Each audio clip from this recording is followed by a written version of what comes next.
Puji nama Tuhan, Shalom. Shalom. Selamat pagi.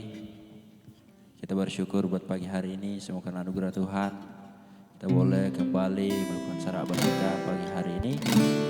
Sebelum kita mulai sarapan kita pagi hari ini, kita satukan doa, kita berdoa.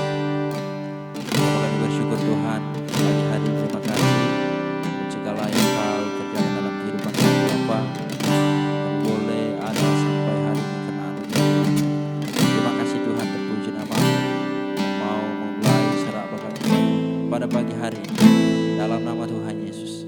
Berdoa dan bersyukur, haleluya. Amin.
Katakan segala puji, Segala puji, syukur bagi-Mu.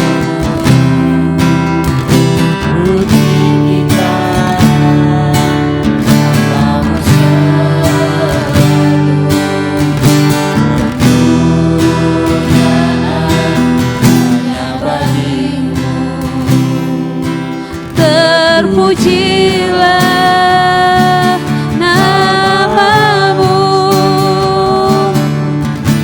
segala puji, syukur bagi-Mu.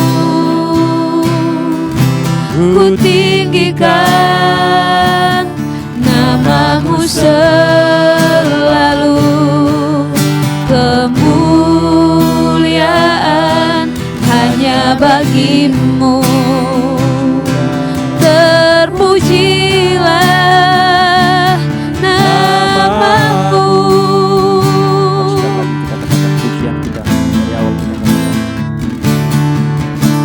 Ku naikkan syukur padamu Yesus. Ku sembah sujud kepadamu Tuhan.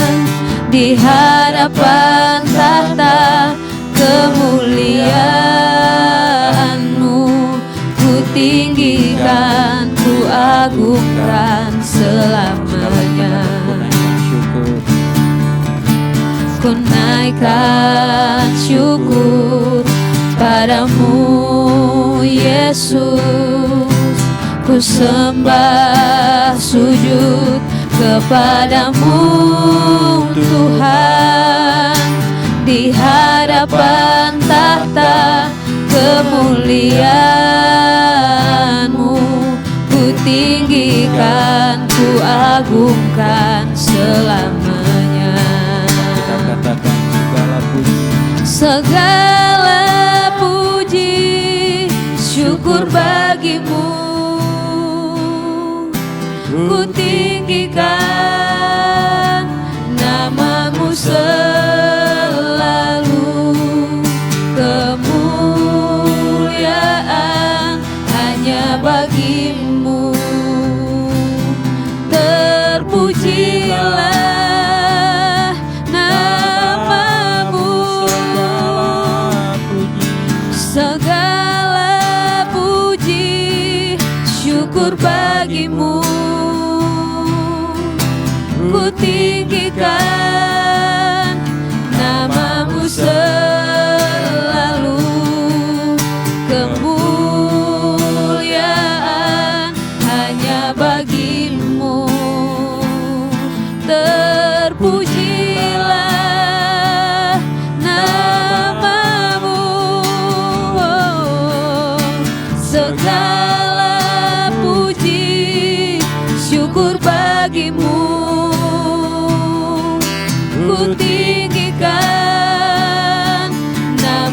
namamu selalu, kemuliaan hanya bagimu. Terpujilah namamu, terpujilah namamu, terpujilah namamu, Tuhan. Haleluya. Terpujilah Tuhan, terpujilah Tuhan, Kau yang layak terima pujian. Kami naikkan pujian syukur kami, sebab Kau yang layak. Haleluya, haleluya. Ajaib segala perbuatanmu Tuhan, kami bawa pujian, kami menyembahmu Tuhan, Bapa yang setia, Bapa yang tak pernah tinggalkan. Haleluya, haleluya. Engkau layak disembah, Kau layak terima segalanya Tuhan Yesus. Tuhan kami, Bapa yang setia. Haleluya, haleluya. Kudus-kuduslah, terpujilah Tuhan, Raja segala raja, Yesus. Amin. Kami bawa penyembahan kami Tuhan, Kau layak terima segala pujian, Yesus. Haleluya. Oh, sembah kami padamu Tuhan. Terima kasih Tuhan. Kami bersyukur, kami bersyukur. Amin, amin. Terima kasih Tuhan.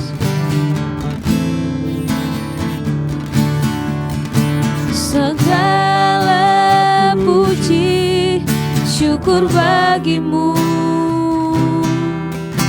ku tinggikan namamu selalu, kemuliaan hanya bagimu.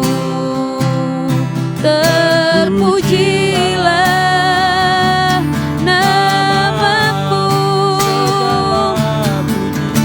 segala puji syukur bagimu, ku tinggikan namamu selalu, kemuliaan hanya bagimu. Terpujilah namamu, segala puji syukur bagimu, ku tinggikan namamu selalu, kemuliaan hanya bagimu. Terpujilah namamu, terpujilah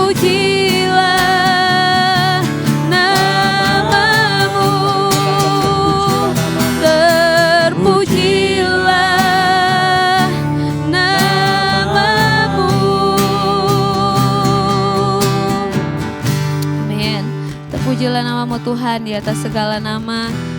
Namamu yang berkuasa Tuhan mengalahkan segalanya, dan segala nama tunduk di bawah nama Tuhan. Terima kasih Bapa yang baik. Pagi hari ini kami rindu untuk belajar sebagian dari firman Tuhan. Biarlah Roh Kudus-Mu mempertajam setiap pengertian kami, supaya firman Tuhan yang kami baca, yang kami dengarkan tidak berlalu begitu saja, namun dapat kami pahami Tuhan, apa yang menjadi kerinduan Tuhan di dalam setiap pribadi kami, bahkan setiap kami yang mendengarkan firman Tuhan hari ini.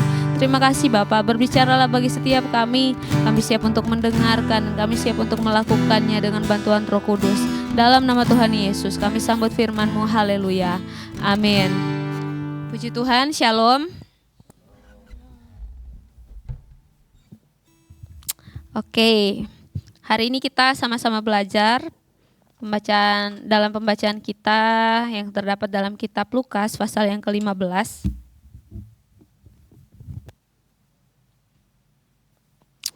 Lukas pasal 15 ayat yang ke-11 sampai ayat yang ke-32. Kita akan baca secara berurutan, jadi saya akan baca ayat yang ke-11 dan kemudian Jenny, selanjutnya Anjas dan seterusnya. Judulnya yaitu perumpamaan tentang anak yang hilang. Ayat 11, Yesus berkata lagi, ada seorang mempunyai 2 anak laki-laki. Kata yang bungsu kepada ayahnya, "Bapa, berikanlah kepadaku bagian harta milik kita yang menjadi hakku." Lalu ayahnya membagi-bagikan harta kekayaan itu di antara mereka. Beberapa hari kemudian anak bungsu itu menjual seluruh bagiannya itu lalu pergi ke negeri yang jauh. Di sana ia memboroskan harta miliknya itu dengan hidup berfoya-foya. Setelah dihabiskannya semuanya, timbullah bencana kelaparan di dalam negeri itu dan ia pun mulai melarat. Lalu ia pergi dan bekerja pada seorang majikan di negeri itu. Orang itu menyuruhnya ke ladang untuk menjaga babinya.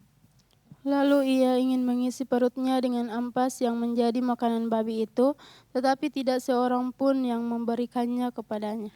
Lalu ia menyadari keadaannya. Katanya, betapa banyaknya orang upahan Bapakku yang berlimpah-limpah makanannya, tetapi aku di sini mati kelaparan. Aku akan bangkit dan pergi kepada bapakku dan berkata kepadanya, "Bapa, aku telah berdosa terhadap sorga dan terhadap Bapa. Aku tidak layak lagi disebutkan anak Bapa, jadikanlah aku sebagai salah seorang upahan Bapa." Maka bangkitlah ia dan pergi kepada bapaknya. Ketika ia masih jauh, ayahnya telah melihatnya, lalu tergeraklah hatinya oleh belas kasihan. Ayahnya itu berlari mendapatkan dia, lalu merangkul dan mencium dia. Kata anak itu kepadanya, "Bapa, aku telah berdosa terhadap sorga dan terhadap Bapa. Aku tidak layak lagi disebut anak Bapa."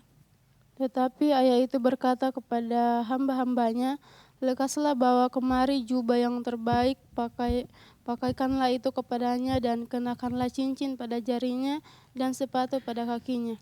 Dan ambillah anak lembu tambun itu, sembelihlah dia dan marilah kita makan dan bersuka cita. Sebab anakku ini telah mati dan menjadi hidup kembali. Ia telah hilang dan didapat kembali." Maka mulailah mereka bersukaria. Tetapi anaknya yang sulung berada di ladang, dan ketika ia pulang dan dekat ke rumah, ia mendengar bunyi seruling dan nyanyian tari-tarian. Lalu ia memanggil salah seorang hamba dan bertanya kepadanya, "Apa arti semuanya itu?" Jawab hamba itu, "Adikmu telah kembali dan ayahmu telah menyembelih anak lembu tambun karena ia mendapatnya kembali dengan sehat." Maka marahlah anak sulung itu dan ia tidak mau masuk. Lalu ayahnya keluar dan berbicara dengan dia. Ayat 9, tetapi ia menjawab ayahnya, katanya, telah bertahun-tahun aku melayani Bapa dan belum pernah aku melanggar perintah Bapa. Tapi kepadaku belum pernah Bapa memberikan seekor anak kambing untuk bersuka cita dengan sahabat-sahabatku.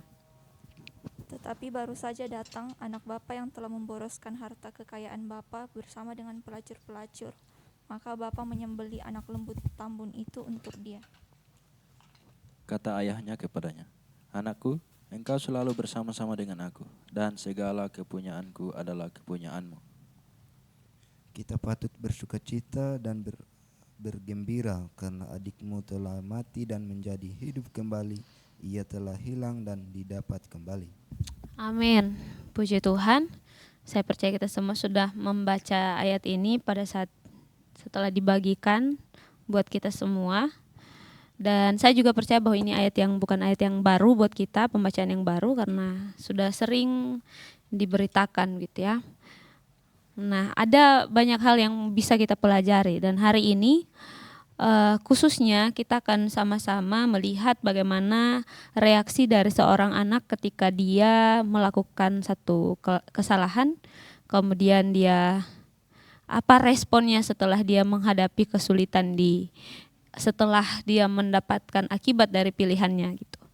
Nah, ada banyak orang akhir-akhir ini yang khususnya kita ya generasi sekarang lebih memilih untuk menyerah pada keadaan dan kadang terpuruk dengan kesalahan atau keadaannya yang seperti ini, kemudian sibuk menyalahkan pilihannya di masa lalu menyerah pada keadaan, cara bertanggung jawab yang dipikir kayak mungkin cara bertanggung jawab saya yang harus saya lakukan setelah pilihan saya salah adalah dengan mengakhiri hidup. Tapi kita bisa belajar pagi hari ini melalui pembacaan kita melalui satu perumpamaan tentang anak yang hilang ini. Saya percaya kita mendapatkan sesuatu dan mungkin kita bisa bagikan, bukan mungkin, memang kita akan bagikan buat semua yang mendengarkan, baik yang mendengarkan di gereja ini maupun yang mendengarkan melalui radio ataupun YouTube. Jadi saya persilakan buat teman-teman yang sudah memiliki catatan-catatan dalam pembacaan Alkitab kita di hari ini. Saya akan mulai dengan Jenny, silakan Jen. Ini terkait ini ya Kak, apa yang kita pelajari dari ini? Iya, bisa. Atau mungkin Jenny melihat respon dari anak ini, kan ceritanya dia sama seperti kita yang bisa saja salah dalam pilihan kita tentukan hari ini, lalu kita dapat akibatnya setelah memilih itu. Nah, respon anak ini apa yang bisa kita pelajari gitu sebagai generasi yang kalau bisa dikatakan pilihannya itu suka yang instan gitu, bertanggung jawab pun suka yang instan. Jadi orang kebanyakan pilih jalan pintas gitu untuk bertanggung jawab terhadap kesalahannya. Nah, Jenny melihat respon dari seorang anak yang hilang ini apa yang berbeda gitu, apa yang bisa kita pelajari? Mungkin ini klasik sih Kak. Dari cerita ini yang bisa kita pelajari bahwa kita bisa berbuat salah, tapi dari perumpamaan ini kita melihat Bapa itu diumpamakan Tuhan kita lah, mengampuni. Jadi anak yang hilang ini kita manusia yang berdosa dan Bapaknya itu adalah Bapa Tuhan kita. Jadi sesalah apapun kita, Tuhan itu mengampuni. Jadi selama masih bisa jadi dari kesalahan itu kita bisa belajar.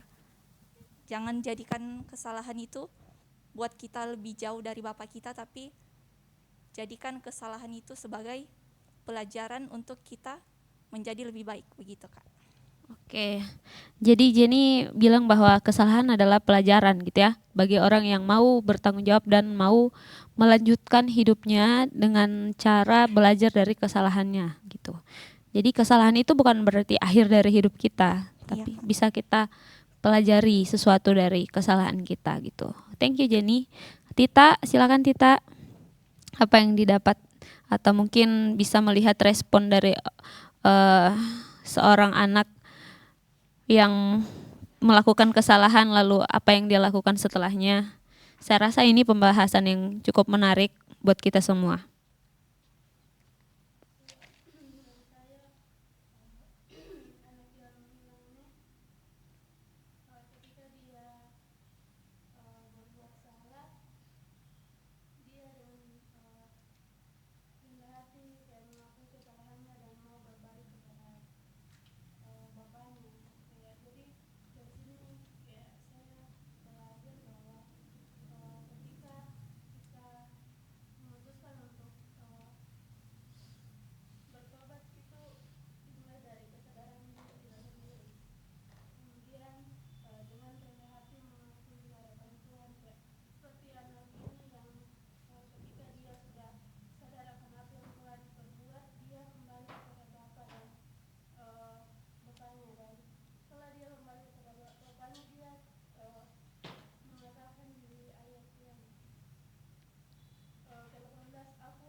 Oke, thank you Ta. Jadi Tita sama Jenny tadi tuh sebenarnya mau bilang bahwa dari kisah ini ada gambaran mengenai kasih Yesus dalam kehidupan kita sebagai manusia gitu, yang kasihnya itu kasih yang tidak melihat seberapa jauh kita pergi, tapi ketika kita kembali itu Tuhan ada menunggu kita gitu dan mengampuni kita. Gitu ya. Jadi Tuhan tetap stay menunggu kita. Mungkin kita saja yang kadang suka pergi, suka sesuka hati itu mengambil keputusan tanpa bertanya kan. Kisah ini anak ini langsung kayak, "Pah, minta hartaku," gitu. Langsung tanpa tanpa berpikir, tanpa menimbang-nimbang atau mungkin meminta pendapat bapaknya gitu. Atau menunggu nanti bapaknya yang bagikan warisan gitu kan biasanya orang itu membagi warisan ketika sudah hari tua atau sudah sakit atau lain sebagainya. Nah, saya mau dengar dulu dari Anjas, silakan Anjas. Oke, terima kasih. Kalau yang saya pelajari dari sini, memang kita manusia tidak pernah luput dari namanya salah. Jadi apapun pasti ada salahnya. Namun bagaimana respon kita terhadap masalah. Nah, belajar dari kisah anak yang hilang ini, banyak hal. Mungkin dalam kehidupan kita itu memang seringkali salah ya dalam memilih atau salah dalam bertindak.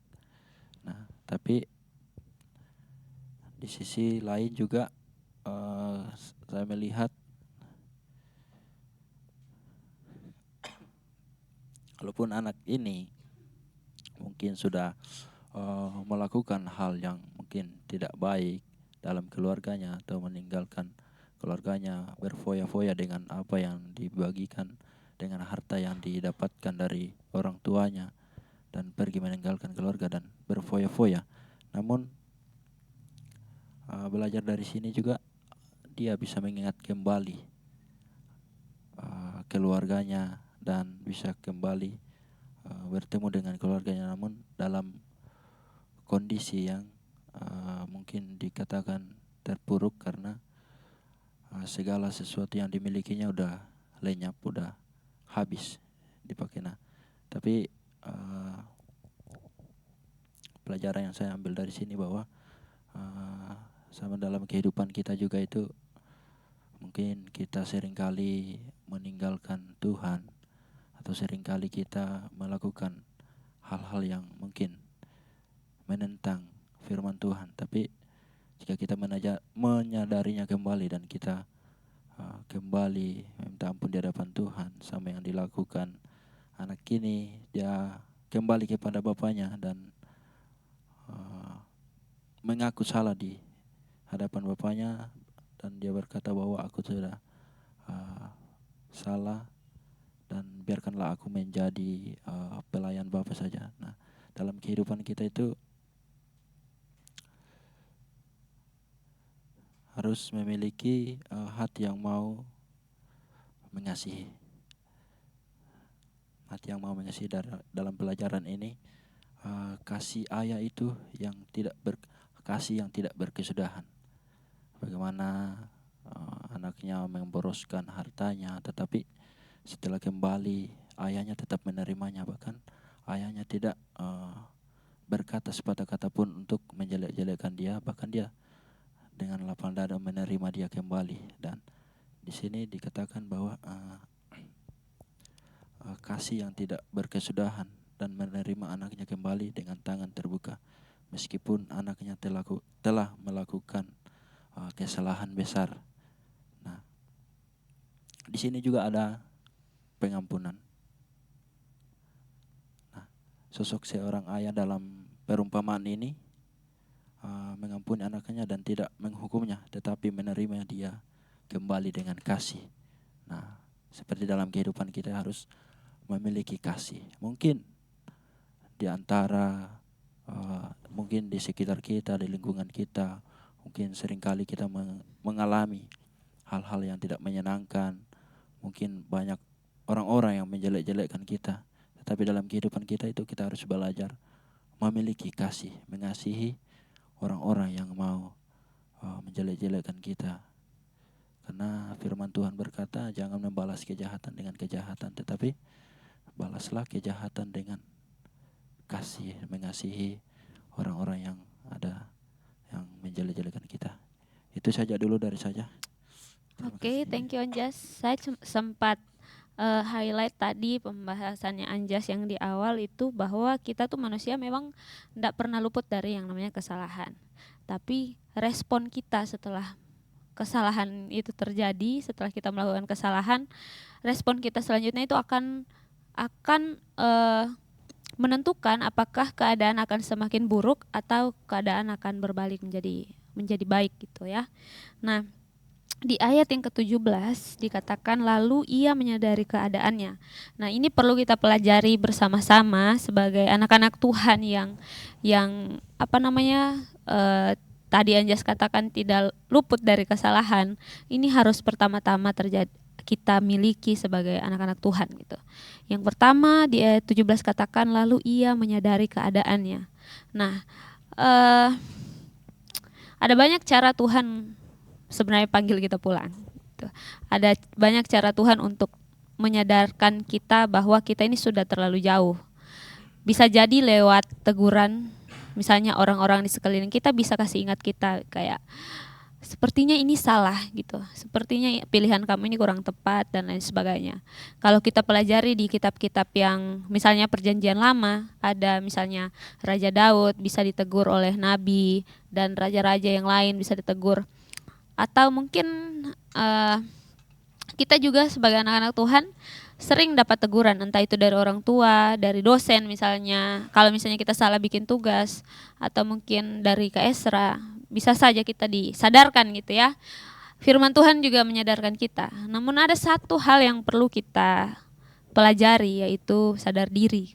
Kita yang mulai berusaha untuk sadar dengan apa yang sedang terjadi dalam kehidupannya kita. Kesadaran itu membuat kita kemudian membuat rencana untuk ke depan. Kalau misalnya kita sudah keadaannya jelek begitu, misalnya sudah kita buat salah nih, terus keadaannya sudah tidak mengenakan setelah kesalahan yang kita buat. Nah, lalu respon kita mau sadar atau pura-pura atau misalnya ya masa bodoh sama apa yang terjadi. Bisa jadi kita akan masa bodoh sama ya udahlah gitu kan, sudah pilihannya sudah di masa lalu gitu. Ya apa yang terjadilah. Tapi hari ini firman Tuhan mau datang buat kita bahwa kita perlu menyadari ada sesuatu yang salah gitu ya.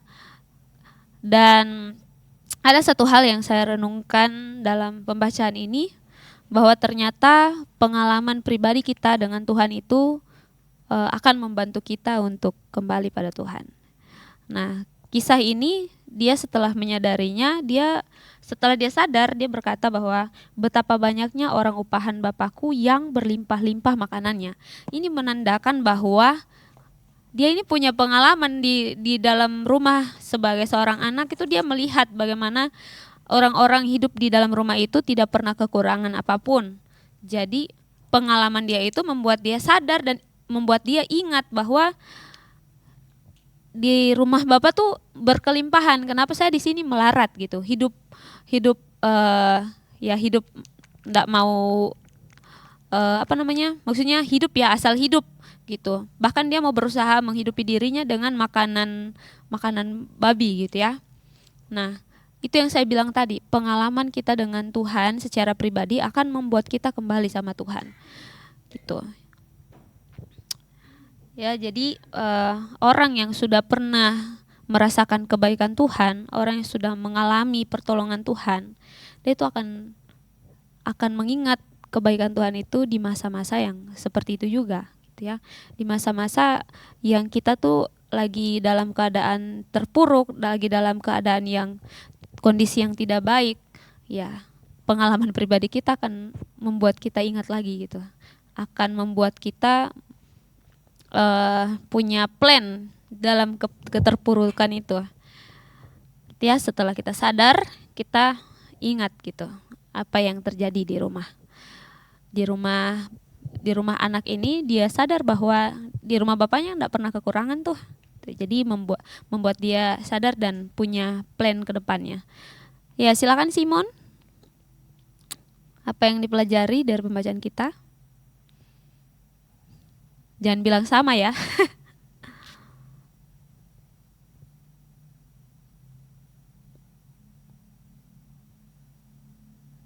Luar biasa. Iya.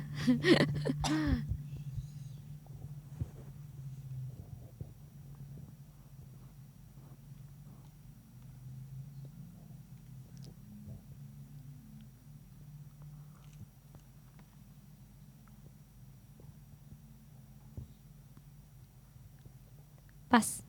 Oh pas, masih kita lewati dulu. Silakan Muti. Kalau dari saya Kak, yang dapat saya pelajari di sini tuh sama dengan teman-teman yang lain, di mana sebenarnya ini ada penyesalan dari anak bungsu ini, sehingga dia mau seperti yang tadi Kak Vero katakan di ayat 17, dia menyadari keadaannya. Di rumahnya itu banyak sekali orang upahan bapaknya yang berlimpah makanannya, tapi di tempat asing, di situ dia kelaparan, jadi dia merasa menyesal. Ya, seringkali juga kita dalam kehidupan kita selalu temukan penyesalan dalam kehidupan kita. Tapi di sini saya juga belajar bagaimana ketika kita jatuh dalam penyesalan itu, seringkali kita lari ke tempat yang salah. Entah itu kita membuat diri kita makin jatuh dalam penyesalan itu, dan lain sebagainya. Tapi satu hal yang harus kita belajar dari sini, dari anak bungsu ini, itu dia mau datang kepada bapaknya. Dan di sini juga saya belajar dari bagaimana respon bapaknya. Saya benar-benar ketika saya membaca ini, saya benar-benar merasakan hal yang terjadi pada anak bungsu ini. Bagaimana saya takut ketika saya jatuh dalam penyesalan itu. Dalam keputusan-keputusan yang saya ambil pasti ada penyesalan di belakangnya, dan saya takut untuk datang ke Tuhan. Tapi bagaimana saya lihat di sini respon bapaknya sama seperti respon Tuhan. Respon Tuhan bagaimana ketika saya datang ke Tuhan, saya memberanikan diri untuk datang ke Tuhan. Di situ Tuhan justru memberikan yang terbaik, sama seperti bapaknya anak bungsu ini. Dalam ayat 22, tetapi ayah itu berkata kepada hamba-hambanya, lekaslah bawa kemari jubah yang terbaik, pakaikanlah itu kepadanya, dan kenakanlah cincin pada jarinya dan sepatunya pada kakinya. Dan ambillah anak lembu tambun itu, sembelihlah dia, dan marilah kita makan dan bersukacita. Bagaimana bapaknya menyambut anaknya, sama seperti yang saya rasakan bagaimana Tuhan menyambut saya ketika saya datang kepadanya. Yang saya tahu Tuhan memberikan yang terbaik bagi saya. Begitu Tuhan kayak nyatakan ke saya bahwa mari datang ke saya karena saya punya sesuatu yang baik, sesuatu yang besar, sesuatu yang lebih, yang tidak yang tidak kau pikirkan begitu. Itu saja mungkin Kak. Oke. Jadi luar biasa ya kasih Tuhan itu digambarkan di sini dalam kasih Bapa. Nah, ada perbedaan yang kita temukan di dalam dua kali usahanya seorang anak yang hilang ini. Pertama, ketika dia sudah mulai melarat hidupnya, dia mulai berusaha untuk melakukan sesuatu. Sebelum dia kembali sama bapaknya, dia bekerja dulu, gitu ya. Dia mengandalkan kekuatannya, dia dengan pikirannya ya secara manusia itu hal yang wajar gitu ya, mencari pekerjaan lalu untuk mendapatkan makanan. Tapi apa yang kita pelajari gitu. Apa yang dia dapatkan setelah berusaha dengan kekuatannya. Dia bekerja di satu tempat gitu ya, di kandang, dan dia bekerja sebagai seorang yang harus menjaga babi dan memberi makan babi gitu. Dia bahkan dia mau supaya mengisi perutnya itu dengan ampas. Dia bahkan bukan mendapat makanan tapi sisa-sisa dari rempah-rempah gitu. Apa namanya, ampas itu kan sisa dari bahan-bahan gitu kan yang sudah dibuang lah gitu. Jadi perbedaannya sangat jauh ketika dia datang ke tempat yang salah dalam keadaan seperti itu, dan pada waktu dia kembali kepada bapaknya justru sangat terbalik apa yang dia dapatkan. Nah, di tempat dimana tempat pelarian pertama dengan kekuatannya yang dia andalkan, dengan pikirannya yang dia andalkan bahwa kalau dia bekerja mungkin akan mendapatkan sesuatu dan memperbaiki hidupnya, kemudian dia mendapatkan hal yang demikian, lalu ketika dia kembali kepada bapaknya, tadi Muti katakan bahwa dia mendapatkan yang terbaik. Semua yang terbaik itu yang diberikan oleh bapaknya. Nah, sama seperti kita. Muti tadi bilang bahwa butuh keberanian untuk datang sama Tuhan. Memang ya, karena secara manusia mungkin kalau kita sudah bikin salah gitu, agak, jangankan sama Tuhan gitu, sama orang tuanya kita saja kadang masih bisa ndak ini telepon atau sama dosen, berani ndak kita datang ya, sama Tuhan gitu. Ada sesuatu yang membuat kita merasa ndak layak, ndak berani, sama kayak anak ini gitu. Sama seperti anak yang hilang ini, dia pun merasakan hal yang sama, dia pun merasa tidak layak. Karena ya bagaimana, sudah minta harta orang tua, sudah pergi berfoya-foya, uangnya tidak dipakai untuk hal yang ada gunanya sedikit. Pastilah kayak nama baik keluarga, terus hartanya keluarga, apalagi yang dia lakukan gitu. Dikatakan bahwa dia menghabiskan uang dengan cuma-cuma. Tapi respon anak ini memang sedang mengajarkan kita untuk kasih ajar kita bahwa ayo datang lagi sama Tuhan gitu ya. Tuhan itu sementara menunggu kita untuk datang sama Dia. Tuhan itu siap untuk memberikan yang terbaik buat kita. Tinggal kitanya saja yang sadar ndak atau punya ndak rencana untuk datang sama Tuhan. Mau ndak merendahkan diri setelah melakukan kesalahan. Mau ndak kita datang sama Tuhan apa adanya tanpa harus, saya harus bikin ini dulu supaya saya berani datang sama Tuhan. Saya harus begini begitu dulu gitu ya, baru datang saja apa adanya gitu. Karena kita anaknya. Gitu ya, kita anak Tuhan gitu. Ada lagi yang ingin menambahkan? Jenny, silakan.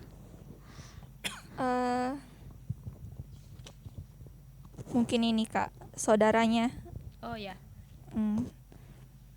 Mungkin di sini kita bisa mengumpamakan saudaranya sebagai orang-orang di sekitar kita.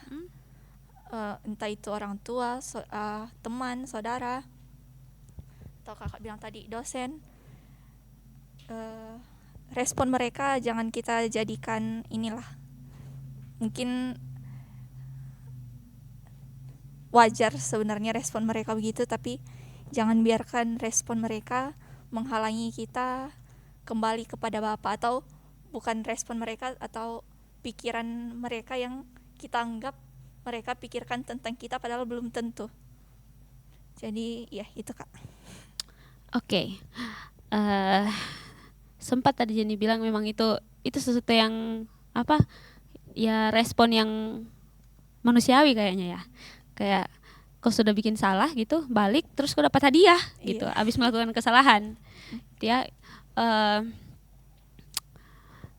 tapi di satu sisi saya melihat bahwa dua orang ini sementara sama-sama lagi diproses sama Tuhan. Satunya ada stay di dalam, dekat dengan Tuhan, dengan Bapaknya. Yang satunya lagi pergi itu, terus balik lagi. Nah, dua orang ini sebenarnya masing-masing sementara mau diajar sama Tuhan, mau dikasih pengertian sama Tuhan. Jadi saya melihat anak yang saudaranya ini yang stay di rumahnya ini seperti kita sesama orang percaya sama Tuhan gitu ya. Jadi ada orang yang percaya memang sama Tuhan, melayani Tuhan juga, enggak pernah kemana-mana, dan ini sikap hati yang kurang bagus gitu ya. Ada iri hati di sana ketika kita mulai membandingkan gitu. Saya pelayanan lama loh di sini, kenapa dia yang lebih diperhatikan gitu. Saya ini apa yang saya kurang lakukan di gereja ini? Ini tiba-tiba datang anak yang sudah lama pergi, bahkan mungkin pernah melakukan kesalahan dalam pelayanan, tapi kenapa dia diperlakukan dengan sangat baik, seperti disambut dengan sangat baik gitu. Sedangkan kita yang sudah pelayanan, sudah capek-capek di sini, tidak pernah ada penghargaan gitu kan.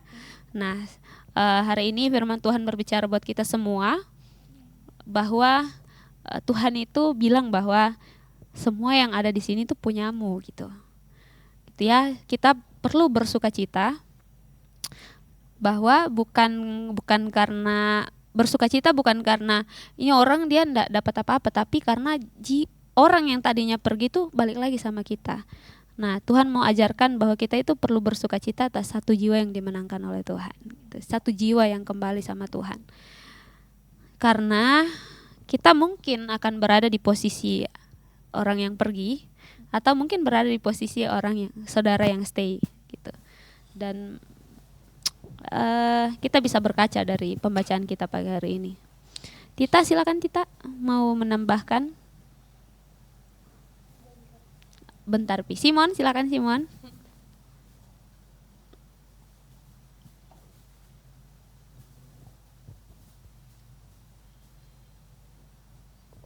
Kamu bisa Simon, kamu bisa.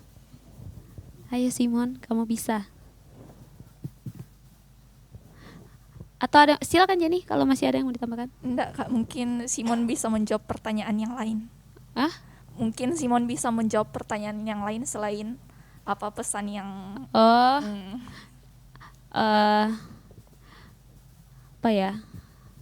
kita sambil menunggu pertanyaan yang lain, silakan Anjas, mungkin ada yang mau ditambahkan. Oke. Memang kalau kita belajar dari ini, memang banyak juga pelajaran yang didapatkan. Istilahnya saya kayak anak bungsu ini sama dengan kehidupan kita yang mau datang kepada Tuhan dan membawa kehidupan kita untuk bertobat di hadapan Tuhan. Nah, saya ini bahwa kasih Tuhan itu tanpa syarat. Kasih Tuhan itu tak berkesudahan dalam kehidupan kita. Tuhan itu mengasihi kita tanpa syarat, sekalipun mungkin kita menyakiti hati Tuhan, mungkin sekalipun kita meninggalkan Tuhan, tapi Tuhan itu tetap mengasihi kita. Nah, jadi dari sini kita belajar bagaimana kita mendorong diri kita sendiri untuk kembali kepada Tuhan, untuk melakukan pertobatan di hadapan Tuhan, dan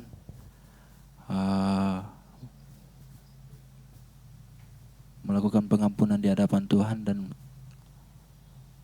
menerima Dia kembali sebagai juru selamat dalam kehidupan kita. Nah, banyak orang-orang saat ini melupakan Tuhan karena hal-hal dunia, baik itu pekerjaan ataupun hal-hal yang ditawarkan oleh dunia, sehingga banyak orang yang meninggalkan Tuhan. Tapi saya tekankan bahwa apapun yang ditawarkan dunia tidak sebanding dengan apa yang Tuhan telah korbankan buat kehidupan kita, berikan dalam kehidupan kita. Nah, di sini juga asalkan kita mau datang kembali kepada Tuhan, Tuhan itu Maha Pengampun. Tuhan selalu siap mengampuni kita dan menerima kita kembali jika kita bertobat sungguh-sungguh di hadapan Tuhan. Nah, ini juga pertobatan itu sangat penting. Nah, karena pertobatan adalah langkah penting dalam kehidupan spiritual kita, dan Tuhan akan selalu siap menerima kita kembali dengan kasih. Asal kita mau sungguh-sungguh bertobat di hadapan Tuhan. Nah, pelajaran yang sangat luar biasa saya dapatkan malam hari ini. Itu asalkan kita mau kembali kepada Bapa kita, kepada Tuhan, sungguh-sungguh melakukan segala firman Tuhan, maka kehidupan kita akan dibaharui di hadapan Tuhan. Nah, juga kita harus terus saya belajar juga ada penerimaan di sini. Penerimaan. Saya belajar dari ayah seorang anak ini, bagaimanapun dia adalah orang tua dan memiliki kasih dalam kehidupannya dan menerima anaknya untuk kembali. Nah, sama dalam kehidupan kita harus menerima orang lain dengan kasih dan memiliki pengampunan, seperti yang Tuhan telah lakukan buat kehidupan kita. Nah, itu saja dulu. Oke, ya. Thank you Anjas. Jadi Anjas, tadi ada yang saya highlight bahwa penerimaan itu ternyata awal dari pemulihan. Kalau kita sebagai seorang yang mungkin dalam posisi sebagai anak yang hilang, kesadaran awal dari pemulihan keadaan gitu. Tapi kemudian penerimaan juga awal dari pemulihan seseorang yang datang gitu. Nah, belajar sebagai orang-orang yang ada dalam komunitas, kita perlu sebagai orang yang ada dalam komunitas, kita perlu juga punya kesadaran dan kita bisa datang sama Tuhan, kita bisa terbuka sama Tuhan. Tapi sebagai orang yang menerima cerita dari orang lain, menerima orang yang datang, kita perlu penerimaan gitu ya. Kita perlu penerimaan. Itu yang akan membuat ada pemulihan di sana. Nah, menariknya dalam cerita ini bahwa kalau diperhatikan pada pembacaan-pembacaan sebelumnya, ada satu pertanyaan yang muncul dalam pikiran saya, dalam hati saya. Kalau mundur ke belakang, itu tuh ada perumpamaan tentang domba yang hilang, perumpamaan tentang dirham yang hilang gitu. Nah, ada yang berbeda dengan perumpamaan tentang anak yang hilang ini. Kalau perumpamaan tentang domba yang hilang, respon dari Tuhan Yesus itu Tuhan yang mencari gitu. Lalu dirham yang hilang ini, pemilik dirham ini yang mencari dirham gitu. Tapi sampai pada perumpamaan ini, posisi kalau kita tahu yang hilang justru yang punya respon, yang ditunggu gitu. Jadi Bapak dengan posisi yang stay di rumah tapi menunggu, dan ya seseorang yang hilang ini yang kemudian punya ditunggu responnya gitu ya. Jadi hari ini saya kemudian muncul pertanyaan, kenapa gitu? Kenapa ketika seseorang yang hilang, bukan domba, bukan dirham, kemudian dia enggak dicari gitu? Pernah enggak kita pikir kayak kalau domba yang hilang dia dicari, dirham yang hilang juga dicari. Emangnya anak enggak seberharga itu gitu untuk dicari? Emang lebih berharga domba atau emang lebih berharga dirham gitu? Tapi memang semuanya perumpamaan tentang sesuatu yang berharga. Tapi sampai di perumpamaan ini saya menemukan ada hal yang berbeda. Dia tidak dicari, dia ditunggu. Ya, apakah yang bisa teman-teman bagikan buat kita semua yang mendengarkan? Jenny, silakan. Mungkin karena ini Kak, anaknya itu manusia dan dia dianugerahi sama Tuhan pikiran, akal, dan iya, diberi kemampuan untuk diberi anugerah sama Tuhan, dia mampu cari bapaknya kembali. Itu Kak mungkin. Oke, thank you Jenny. Tita? Kalau saya karena manusia kan dikasih kehendak bebas, jadi sama halnya dengan kan anak itu meminta hartanya, jadi bapak memberikannya, kemudian anak itu memilih untuk pergi. Jadi ketika dia pergi itu dia memilih kehendak bebasnya sendiri. Oke, thank you Tita. Muti, kenapa kira-kira?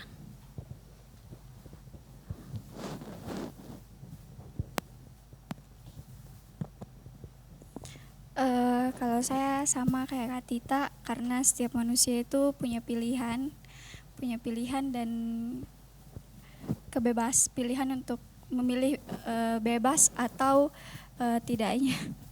Jadi ya itu saja Kak. Iya. Taci?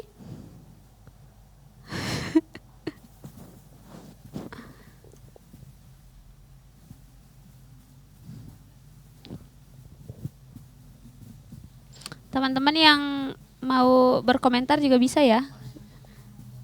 Marsen?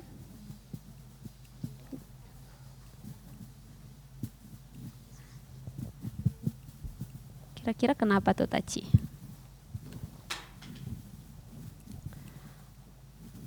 Kalau saya mungkin sama sih kayak Kak Tita dengan Muti, karena setiap orang itu, setiap manusia memiliki pilihannya masing-masing, dan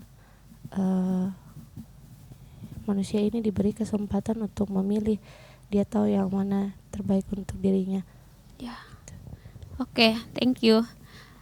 Jadi tadi Jenny bilang bahwa setiap kita tuh punya akal, punya pikiran, dan jangan lupa bahwa kita itu ada Roh Kudus di dalam hidupnya kita. Itu yang mengingatkan kita sama firman Tuhan, sama kesalahannya kita, gitu ya. Jadi kalau misalnya kita sudah mulai tidak sinkron dengan firman Tuhan, gitu, akan ada Roh Kudus. Coba saja kalau kita misalnya ambil sesuatu, pasti tidak sejahtera gitu di dalam hati. Itu pekerjaan Roh Kudus yang mengingatkan kita akan firman Tuhan. Tuhan maunya begini loh, gitu. Jadi pada waktu itu ya Tuhan mau menggambarkan bahwa anak ini tersadar akan apa yang dia alami dan apa yang sebenarnya biasa dia rasakan kalau berada di rumah bapaknya.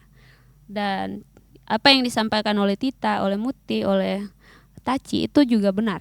Karena setiap kita punya yang namanya kehendak bebas gitu. Setelah kita diingatkan oleh Roh Kudus, setelah kita sadar, respon kita lalu itu yang akan menentukan apakah kita akan kembali atau kita akan melakukan hal yang lain gitu. Respon kita selalu yang jadi penentunya, gitu ya. Nah,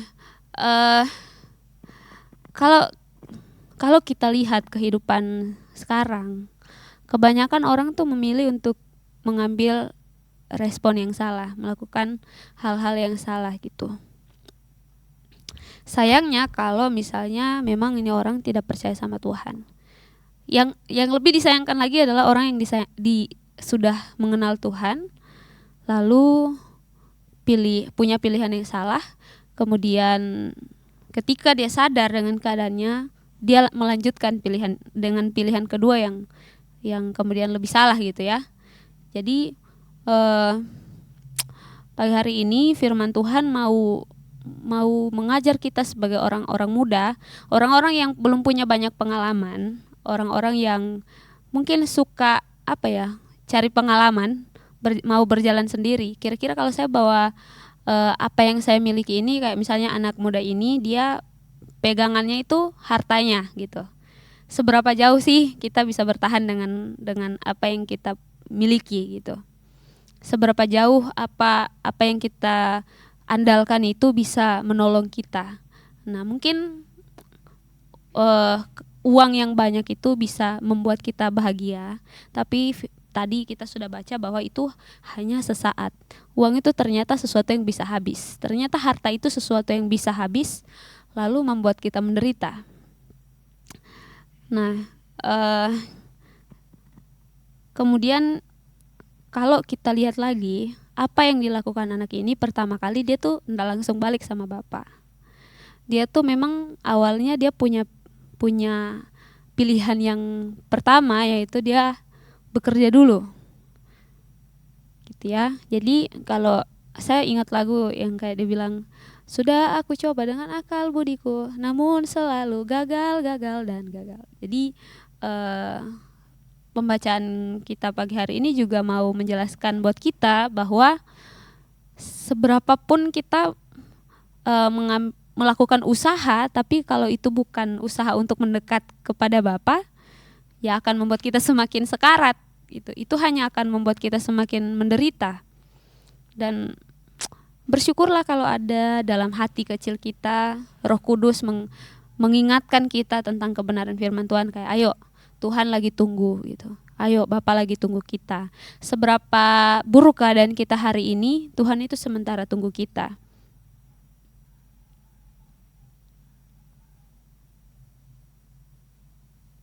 Jadi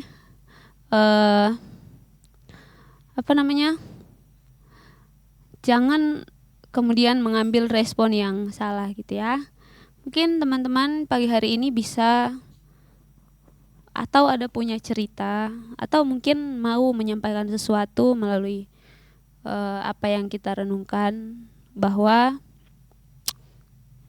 setiap tindakan pilihan-pilihan kita itu punya konsekuensi juga, punya akibat juga. Jadi jalan mana yang bisa kita pilih itu yang akan menentukan nasib kita selanjutnya. Ada yang ingin menambahkan? Ingin memberikan pesan buat para pendengar?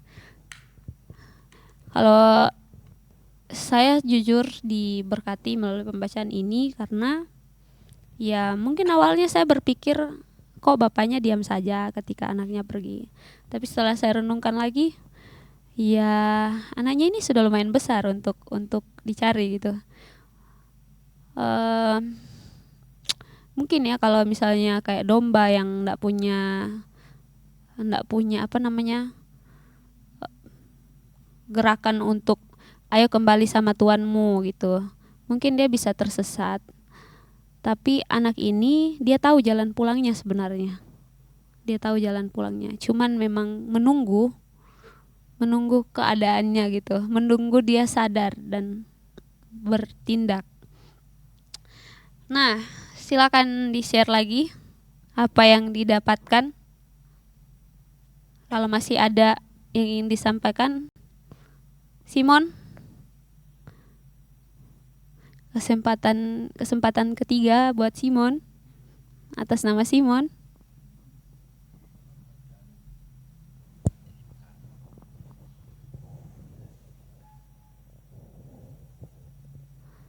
Gege mau menyampaikan sesuatu?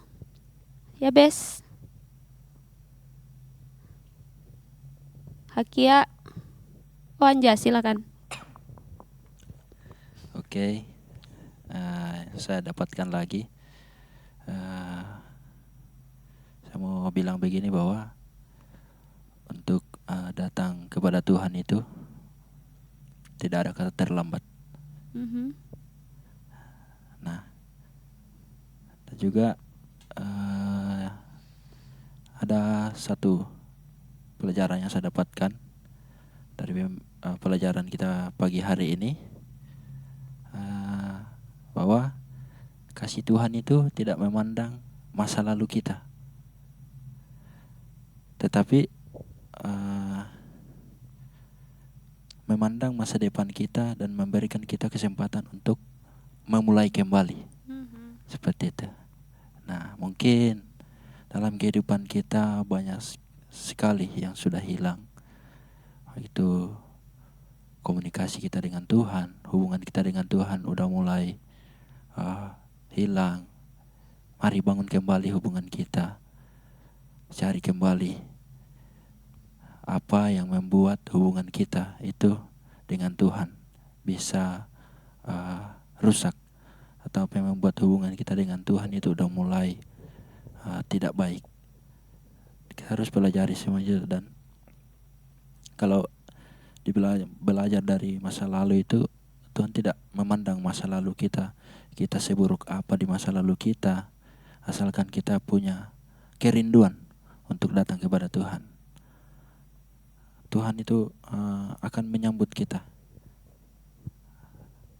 dan apapun keadaan kita, Tuhan akan selalu menyambut kita dengan kasih-Nya. Seperti itu. Oke. Saya juga dapat sesuatu dari apa yang dikatakan Anjas, bahwa awalnya harta yang dikasih sama orang tua ini membuat anak ini senang, betul enggak? Nah, seringkali apa yang kita minta dan ketika dikasih sama Tuhan itu buat kita senang gak sih? Tapi berhati-hatilah karena seringkali harta itu atau apa yang kita minta itu membuat kita justru menjauh dari Tuhan ternyata. Nah, anak ini melakukan itu. Setelah dia mendapatkannya, ternyata dia pergi. Sebenarnya yang membuat sedih itu bukan karena hartanya itu, harta orang tuanya ini berkurang, bukan. Atau karena hartanya dibagi jadi hartanya orang tuanya mungkin sedih karena ini orang masih mau panjang umur tapi sudah diminta hartanya. Bukan yang itu kayaknya yang membuat cerita ini menyedihkan adalah karena hubungannya mereka kemudian terputus gitu. Sampai ada dikatakan bahwa anak ini tuh hilang, sudah dikasih label anak yang hilang gitu ya. Jadi ketika ada jarak, ketika apa yang dia pegang itu membawa dia jauh dari Tuhan, jauh dari Bapaknya, itu membuat, kalau orang berjauhan itu membuat komunikasinya tidak terjadi lagi, hubungannya itu sudah jauh gitu. Jadi berhati-hatilah sama apa yang kita miliki gitu ya. Memang awalnya itu Tuhan itu memberikan segala sesuatu karena Tuhan menyayangi kita. Tapi jangan sampai pemberiannya kemudian membuat kita jauh dari Tuhan. Bisa jadi pemberiannya itu kampus yang kita inginkan. Bisa jadi pemberiannya Tuhan itu pekerjaan yang kita inginkan. Itu bisa membuat kita jauh dari Tuhan. Atau pacar yang kita inginkan bisa juga membuat kita jauh dari Tuhan. Dan apalagi yang kita inginkan, yang kita sementara doakan gitu ya. Hari ini kita dibekali bahwa semua yang kita miliki itu bisa membawa kita jauh dari Tuhan. Tapi pada saat dimana kita mulai diingatkan sama Roh Kudus, cepatlah sadar. Tadi Anjas bilang dorong diri kita untuk kembali sama Tuhan, kembali sama Bapa. Nah, menariknya juga dalam cerita ini dikatakan bahwa ketika anak ini kembali sama bapaknya di rumah bapaknya, ada penerimaan, dan yang dilakukan bapaknya itu membuat saya sadar bahwa ternyata identitas anak ini tidak berubah. Justru orang tuanya, bapaknya ini segera tanpa berlama-lama dia mau menggantikan bajunya yang kotor itu dengan pakaian yang baru, yang bersih, dengan segala yang ada di dalam di luar tubuhnya itu, semua yang dia pakai waktu itu diganti dengan yang baru, yang menandakan bahwa ini orang punya restart lagi, punya sesuatu yang bisa dimulai lagi gitu. Dia dikasih kesempatan lagi. Nah, buat kita anak-anak Tuhan, kita harus ingat ini ketika kita dalam keadaan terpuruk, ketika kita melakukan kesalahan yang mungkin kalau kita pikir saya sudah tidak layak ini, saya sudah sudah terlalu jauh ini dari Tuhan. Sejauh mana kita pergi, tapi ketika kita balik, inilah respon yang Tuhan Yesus akan lakukan dalam hidup kita. Tita, silakan Tita. Apa yang ingin disampaikan?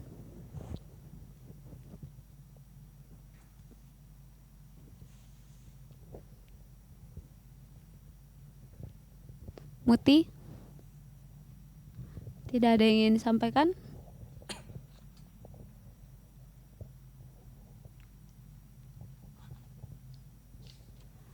Jenny, Kak. Oh, silakan Jenny. Ya, Kak, ya. Tadi kakak sudah membahas dan Bang Anjas sudah membahas bagaimana kita melihat cerita ini, kita melihat diri kita, hubungan kita dengan Tuhan. Dan mungkin ini Kak yang mau aku bilang, selain dari cerita ini, selain kita belajar tentang bagaimana hubungan seorang anak dengan Bapa, bagaimana hubungan kita dengan Tuhan, mungkin yang bisa kita terapkan, yang kita bisa refleksikan dengan kehidupan kita sebagai makhluk sosial, bahwa kita tidak bisa selalu mengandalkan diri kita sendiri. Di sini anaknya awalnya kakak bilang tadi toh, dia berusaha bekerja dulu, dia berusaha mengandalkan dirinya dulu. Dari situ kita bukan hanya belajar bahwa kita harus mengandalkan Tuhan, tapi kita juga belajar bahwa kita tidak bisa sebagai makhluk sosial, kita tidak bisa hanya mengandalkan diri sendiri. Jadi stop tidak enakan kalau butuh bantuan, bilang sama orang. Belum tentu orang itu sekeberatan itu dimintai bantuan. Ini sebenarnya yang mau ku sampaikan ke diriku sendiri juga. Ya kita tuh makhluk sosial butuh bantuan. Jangan gengsi begitu. Jangan gengsi untuk meminta bantuan, karena pikirkanlah bagaimana rasa senangnya kita ketika kita bisa membantu sesama kita. Kemudian setelah melakukan kesalahan, ini refleksi diri juga. Seringkali kita setelah melakukan kesalahan, kita merasa diri kita rendah, tidak layak. Kalau anaknya ini, dia merasa tidak layak begitu. Dia sampai minta pekerjaan kepada bapaknya. Kita sebagai makhluk sosial, wajar kita melakukan kesalahan, wajar kita melakukan kesalahan, tapi wajar kita menganggap diri kita rendah, tapi jangan karena kita menganggap diri kita rendah, kita jadi menghalangi diri kita untuk bertumbuh lebih baik dan menjadi versi yang lebih baik dari diri kita. Jadi salah tuh enggak apa-apa guys. Salah tuh enggak apa-apa. Dari salah kita belajar, dan biarkan respon orang melihat kita salah. Biarkan orang jengkel dengan kita, biarkan respon negatif orang keluar, tapi jangan biarkan respon orang menghalangi diri kita bertumbuh jadi lebih baik. Jadi fokuslah pada perbaikan diri sendiri gitu Kak. Oke. Itu sesuatu yang sangat luar biasa ya. Karena ini Muti kayaknya perlu belajar ya untuk minta tolong antar gitu. Selama ini belum pernah kayaknya. Oke, jadi pagi hari ini kita diajarkan untuk bagaimana berespon terhadap pilihan kita yang salah. Jadi ada dua hal yang menurut saya respon yang kurang baik. Yang pertama itu ketika kita salah, kita masa bodoh sama kesalahannya kita, kayak kita ndak bikin salah gitu. Ya udah, keadaan ini buruk ya karena memang buruk gitu. Padahal memang pilihan kita dari awal itu memang salah. Yang kedua, kita terlalu menyalahkan diri.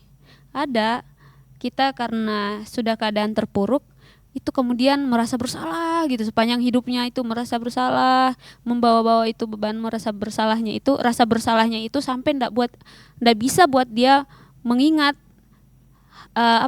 kebaikan Tuhan, sampai membuat hidupnya itu berlarut-larut dalam penyesalannya, dan membuat dia ndak bisa melangkah gitu ya, ndak bisa membuat dia melihat hari-hari baik gitu. Jadi harinya itu suram terus semenjak dia sadar bahwa keadaannya buruk karena pilihannya.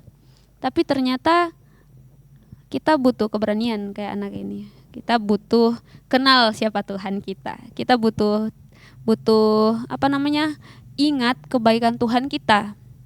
Dan saya percaya bahwa kita semua percaya akan apa yang Tuhan lakukan. Itu bukti kasih Tuhan. Mati saja dia mau buat kita, apalagi buat kesalahan-kesalahan kita gitu ya. Semuanya sudah ditanggung. Tapi itu memang bukan tiket buat kita bebas melakukan apa saja. Itu justru membuat kita ingat bahwa Tuhan kita itu mau hidup kita itu hidup yang menikmati hidup yang baik gitu, menikmati hidup yang berkualitas karena pengorbanan Tuhan. Menarik sekali, Jenny.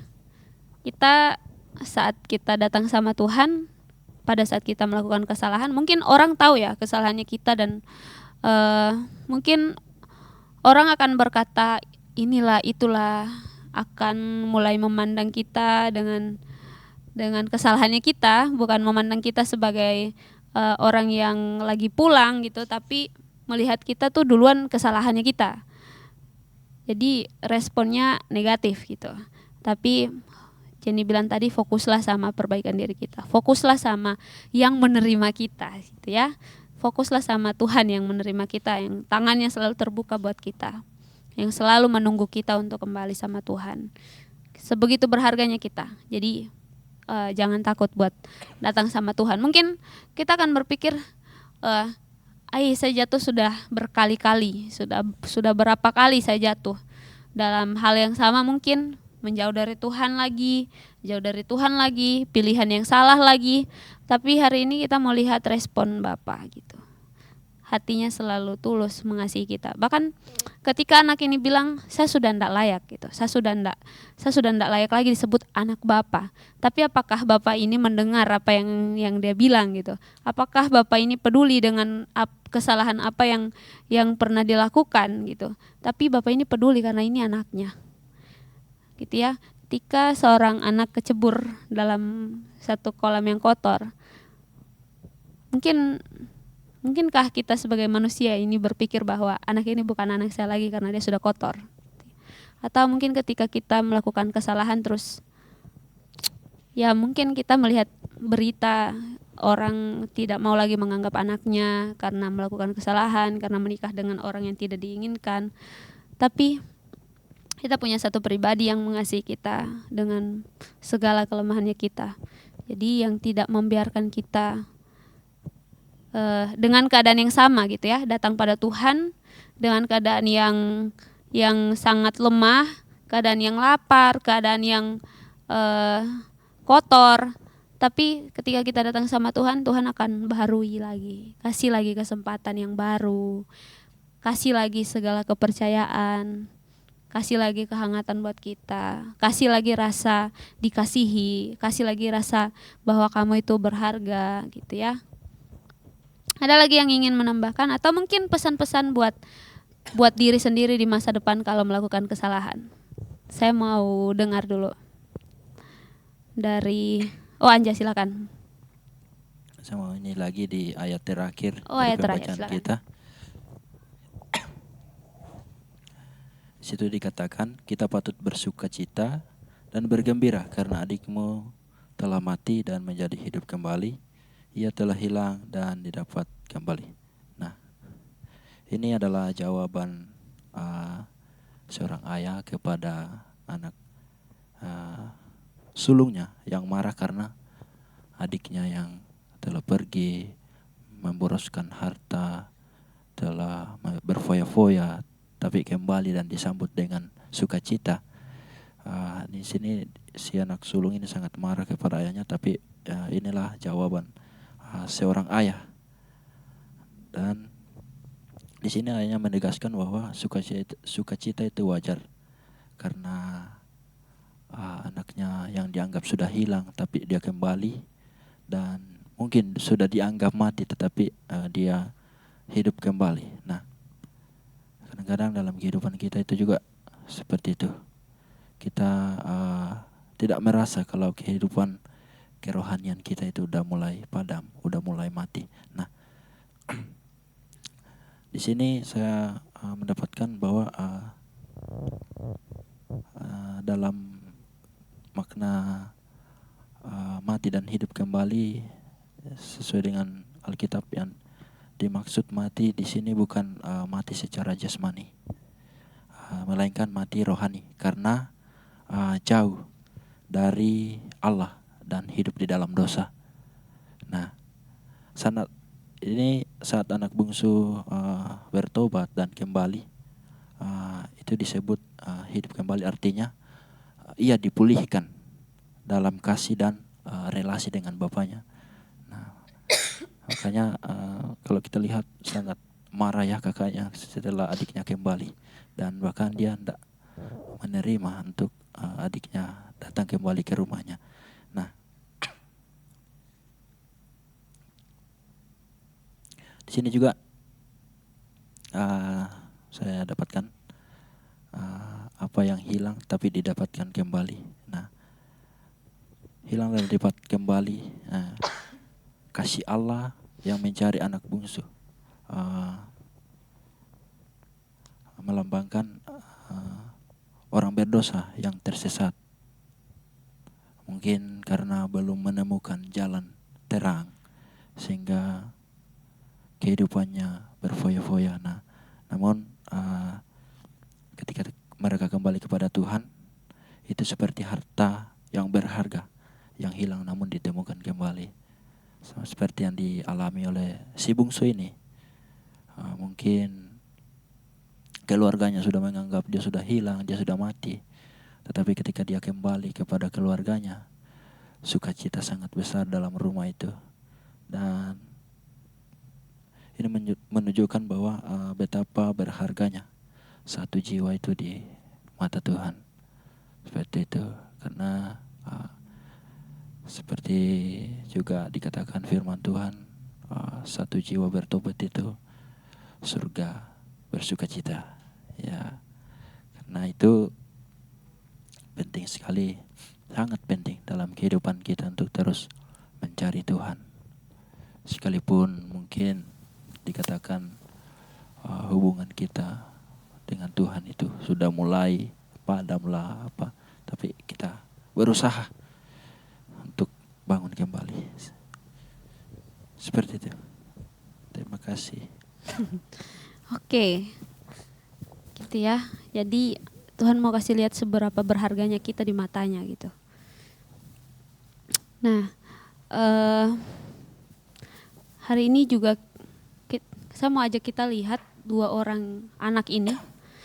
Kalau kita perhatikan, anak yang pertama memang dia berkata bahwa dia ini sudah tidak layak jadi anak bapa.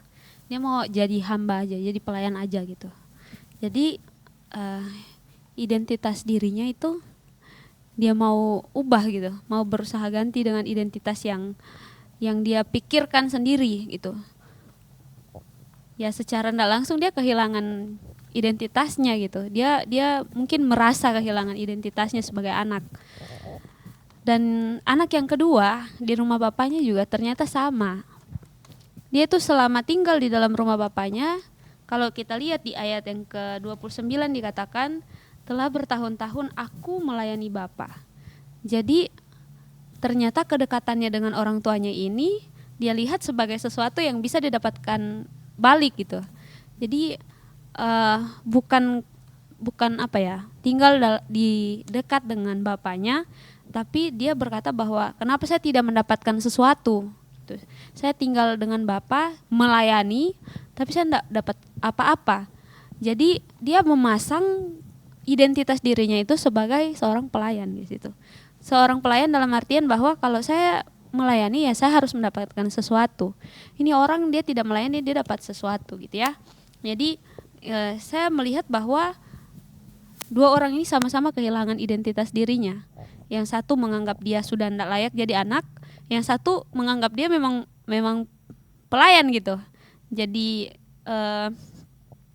marah, kecewa ketika dia tidak mendapatkan apa-apa, terus orang lain mendapatkan sesuatu. Nah, kalau kita ternyata ikut Tuhan, dekat sama Tuhan, terus mengharapkan dengan motivasi yang ingin mendapatkan sesuatu, ya berujungnya bakalan marah, sama kayak cerita ini. Ujungnya kita akan melihat orang lain diberkati, padahal hidupnya rusak, kacau, tapi kok hidupnya diberkati. Kita tuh akan merasa iri dalam hati, akan merasa marah sama Tuhan. Kenapa Tuhan? Saya melayani Tuhan itu enggak pernah tinggalkan Tuhan gitu. Saya selalu pelayanan, saya selalu melakukan ini itu, saya rajin berdoa. Kenapa saya enggak pernah mendapatkan sesuatu? Kenapa orang lain yang hidupnya kacau itu yang mendapatkan sesuatu yang berharga? Nah, jadi dua orang yang sama-sama kehilangan identitas. Tapi respon dari Tuhan, respon dari seorang bapak ini yang menjadi pengingat yang luar biasa buat kita bahwa dia itu Bapa yang adil dan Bapa yang penuh dengan kasih. Ketika anaknya datang dari tempat yang jauh, harta yang tadi dia bawa banyak kemudian sudah hilang, ketika dia datang sama Tuhan, Tuhan tuh enggak tanya lebih dulu. Bapaknya tuh enggak tanya, mana harta yang saya kasih gitu. Mana harta yang tadi yang kau bawa gitu. Apa yang kau bawa pulang? Tidak seperti itu, tapi respon bapaknya ini melihat kondisi anaknya, dia langsung bereaksi, langsung memeluk anak, langsung memberikan yang baru, pakaian yang baru, sepatu yang baru, kasut yang baru gitu ya. Jadi kemudian anaknya yang satunya lagi itu dikasih tahu dengan baik bahwa kamu tuh selalu ada di dekat dengan saya, dan semua yang ada di sini sebenarnya punyamu karena kamu adalah anak saya gitu. Ini semua punyamu gitu. Jadi kita juga ternyata jangan merasa karena oh saya rajin datang ke gereja gitu. Oh saya ini lebih lebih dekat dengan Tuhan dibanding orang yang malas datang ke gereja, orang yang sering kita lihat bikin kesalahan. Mungkin hati-hati gitu ya. Jangan sampai motivasi kita kemudian ketika kita datang sama Tuhan, kita bandingkan diri kita dengan orang lain, membuat kita menjadi iri hati kemudian, membuat kita kemudian merasa kita yang lebih benar dari orang lain. Itu juga berbahaya. Itu juga berbahaya ya. Jadi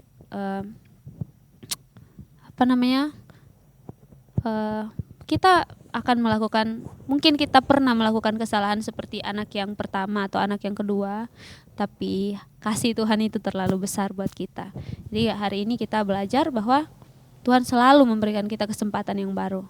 Jadi selama masih diberikan kesempatan, mari gunakan itu untuk memuliakan Tuhan gitu. Ada yang ingin disampaikan mungkin? Tadi saya katakan sebagai pengingat di masa depan apabila kita melakukan kesalahan. Apa yang harus kita lakukan? Muti. Berdasarkan pembacaan kita, berdasarkan firman Tuhan, ketika kita melakukan kesalahan di masa depan, apa yang akan kamu lakukan?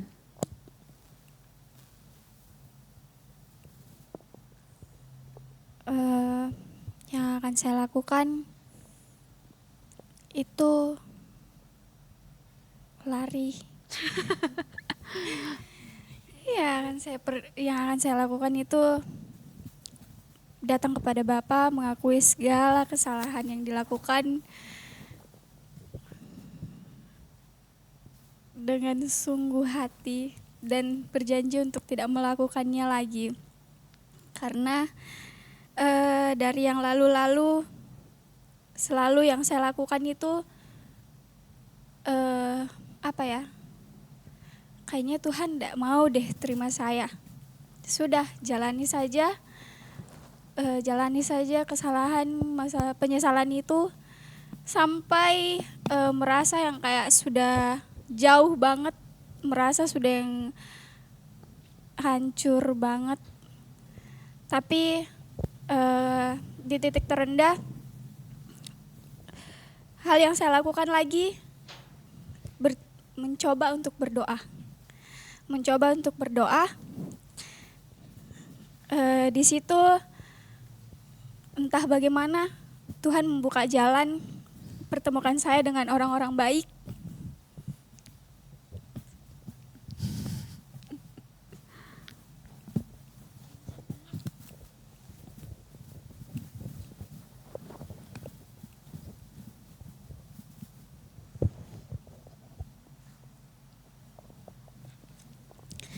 Membantu saya untuk bertumbuh. Oke. Jadi nanti kalau ada apa-apa lihat lagi video ini ya. Semoga kayak apa yang dibilang itu bisa membantu kita di kemudian hari gitu. Tita, apa yang akan kamu lakukan ketika kamu satu hari nanti mungkin merasa jauh dari Tuhan karena melakukan sesuatu yang salah? Respon seperti apa yang seharusnya kamu lakukan sebagai anak Tuhan?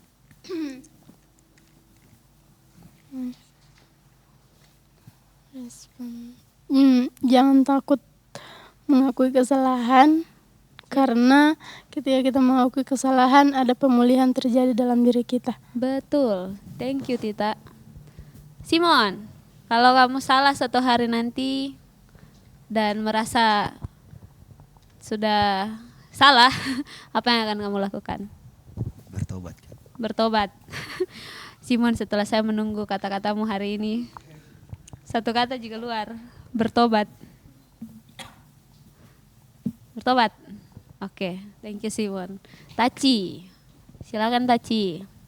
Apa yang akan Taci lakukan ketika suatu saat nanti mungkin jatuh, mungkin melakukan kesalahan? Apa yang akan Taci lakukan? Kalau saya mungkin tadi sama kayak Muti, pernah ada di masa-masa yang terpuruk, menganggap diri tidak berharga dan merasa tidak layak untuk datang ke Tuhan.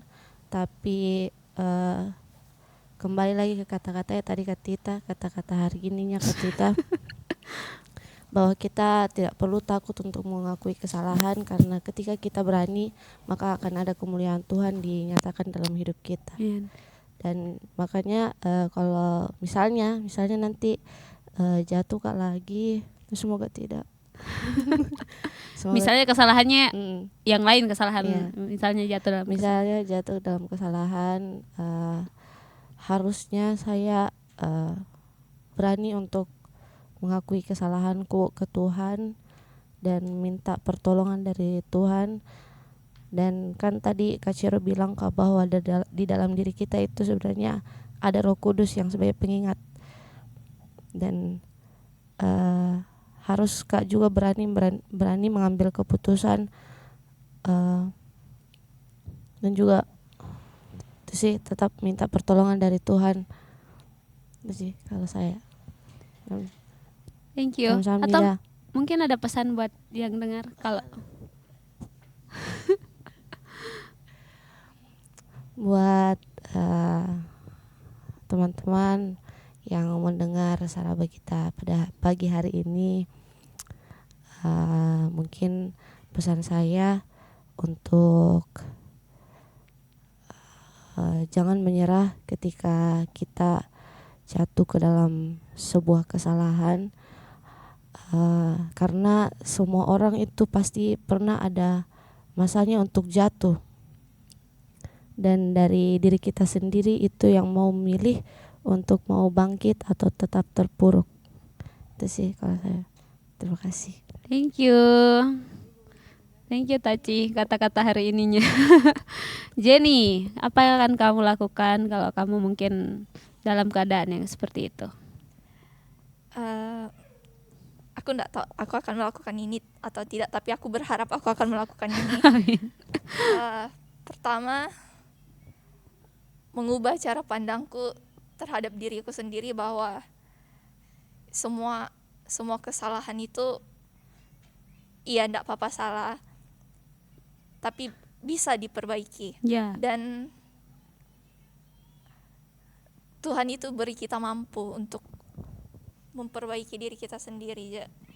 Jadi jangan, setiap orang ada porsinya, jangan bandingkan diri kita dengan orang lain. Dan jika kita melihat orang lebih baik, jangan jadikan itu sebagai Pembanding untuk diri. iya, pembanding untuk diri kita, melihat diri kita lebih kecil atau lebih tidak mampu. Kita tuh lebih dari ekspektasi kita. Kita tuh sebenarnya di dalam Tuhan kita lebih dari yang kita pikirkan. Jadi semoga aku melihat diriku bisa mampu. Semoga ada optimis lah dalam memperbaiki diri sendiri. Thank you Jenny. Ya, Ada pesan buat yang mendengar? apa ya? Itu jika sama kayak yang mau kubilangkan ke diriku sendiri, itu yang mau kubilangkan ke teman-teman, karena aku percaya segala sesuatu yang kuhadapi bukan cuma aku manusia yang mengalami itu. Jadi ini kamera yang mana ini atau ini? Asik. Ini semuanya tertuju padamu. Jadi untuk teman-teman di luar sana yang menonton ini, terima kasih. Jika kalian melakukan kesalahan, ini yang ingin saya sampaikan ke diri saya sendiri juga. Guys, kita tuh mampu untuk menjadi lebih baik. Jangan melihat diri kita rendah dan tidak mampu. Tuhan selalu punya jalan keluar. Tuhan tuh lebih dari apapun. Tuhan besar kuasanya Tuhan dalam hidup kita. Kalau kita tidak mampu, ingat kita punya Tuhan yang akan selalu mampu memampukan kita. Thank you. Anjas, silakan Anjas. Kata-kata hari ini. Apa yang akan kamu lakukan kalau kamu melakukan kesalahan? Oke, Dan langsung pesannya buat semuanya. terima kasih. Tentunya intinya mengingat kembali segala yang dilakukan Tuhan dalam kehidupan saya, dan saya percaya kita semua di dalam kehidupan kita selalu ada Roh Kudus yang memampukan, dan Roh Kudus juga sebagai terus mengingatkan kita bagaimana kita harus kembali lagi kepada Tuhan jika kita melakukan kesalahan. Dan saya percaya juga Roh Kudus akan terus menggerakkan hati kita ketika kita jatuh, ketika kita salah.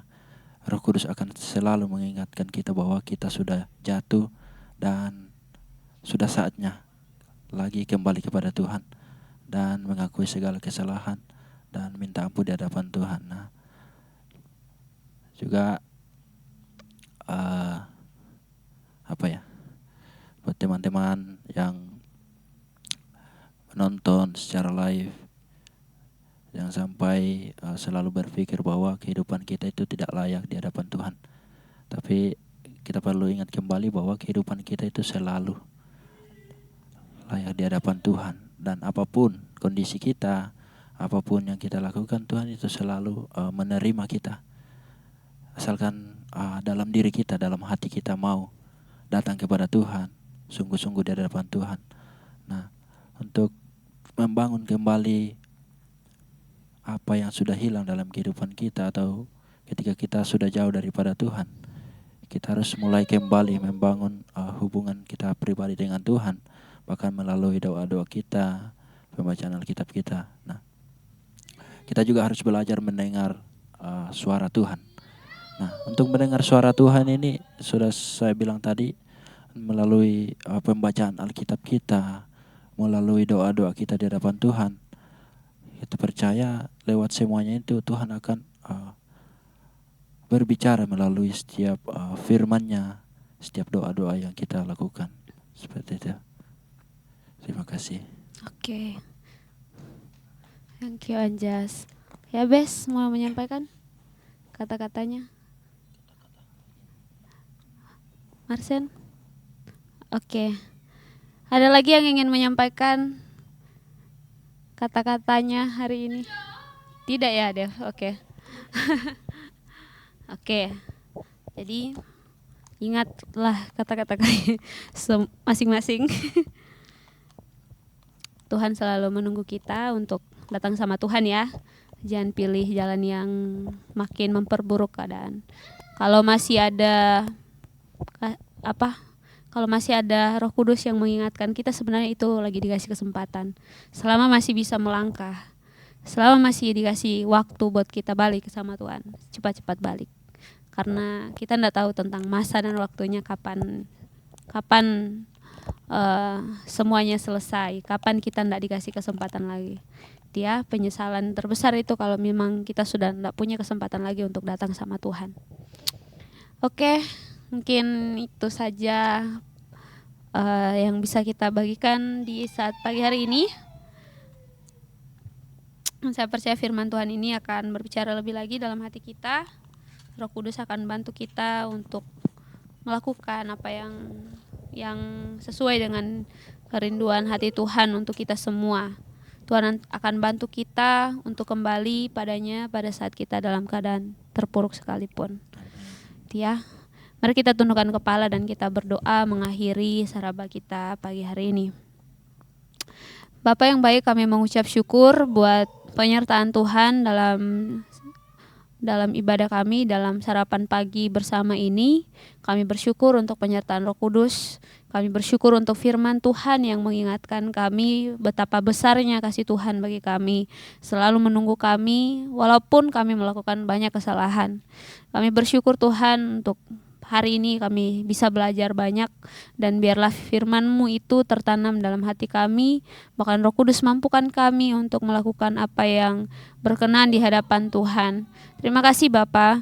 Kami berdoa juga bagi para pendengar yang mendengarkan sharing firman Tuhan di pagi hari ini, biarlah semua telinga yang mendengarkan diberkati melalui pendengaran benih-benih firman Tuhan ini bertumbuh dalam setiap hati kami semua.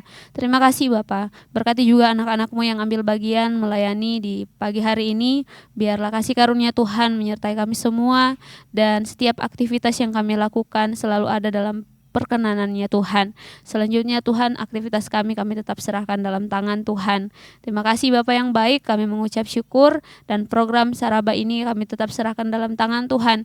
Biarlah program ini menjadi program yang memberkati banyak orang, sejauh mana firman-Mu diberitakan, sejauh mana telinga mendengarkan firman Tuhan melalui program ini. Tuhan Yesus, biarlah nama Tuhan ditinggikan dan Injil semakin diberitakan, memberitakan kasih Tuhan yang besar dan menyelamatkan orang-orang yang percaya pada Tuhan. Terima kasih Bapa yang baik, terpujilah nama-Mu Bapa. Kami tutup saraba kami di dalam nama Tuhan Yesus. Haleluya.